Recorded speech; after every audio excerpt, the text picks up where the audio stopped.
Olá, meus queridos! Hoje, na nossa aula de hoje, nós vamos falar sobre o balanço patrimonial.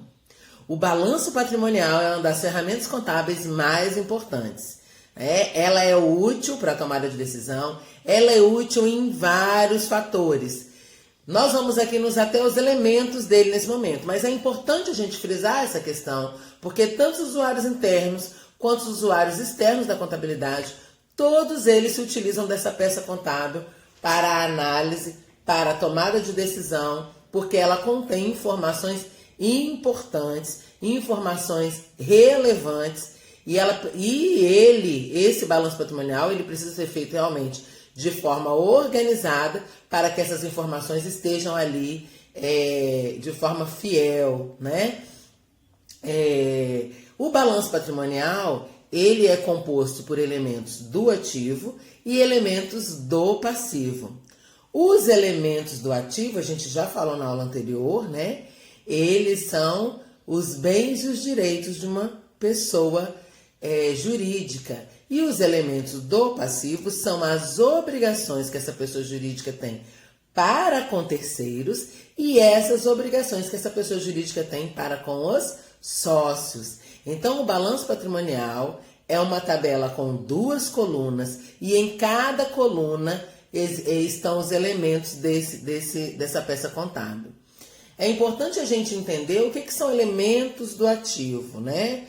O que são elementos do ativo? A gente sempre fala assim de bens e direitos, né?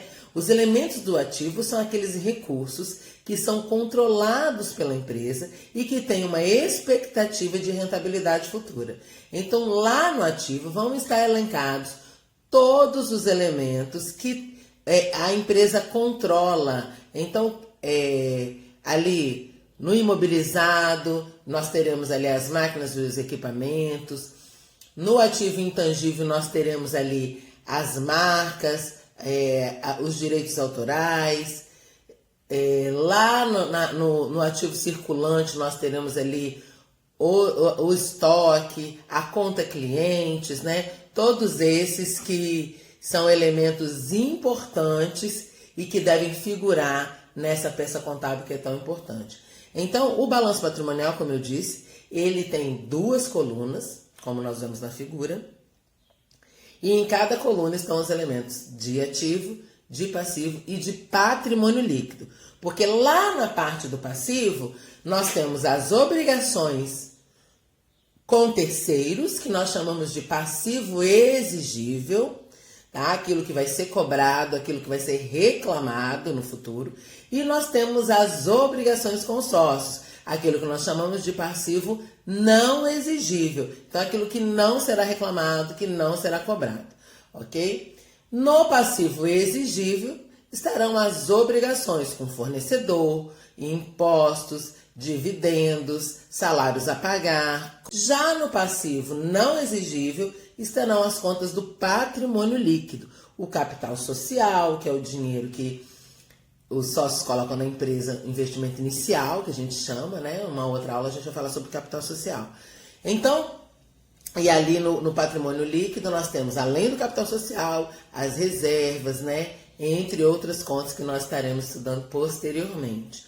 Então, é importante a gente entender que essa peça contábil ela é de suma importância porque ela apresenta todos os elementos do patrimônio da empresa, tá? Sejam os bens e os direitos, sejam as obrigações a pagar e as obrigações não exigíveis, que são aquelas com os sócios.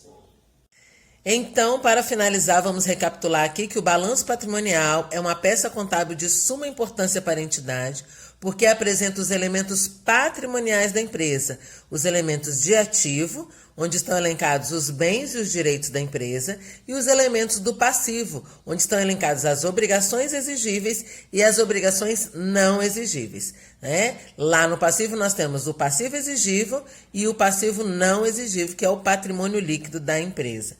Uma parte que a gente chama de capital de terceiro e a outra parte que a gente chama de capital próprio. Na próxima aula, a gente vai falar sobre os subgrupos do balanço patrimonial. Um abraço e até a próxima.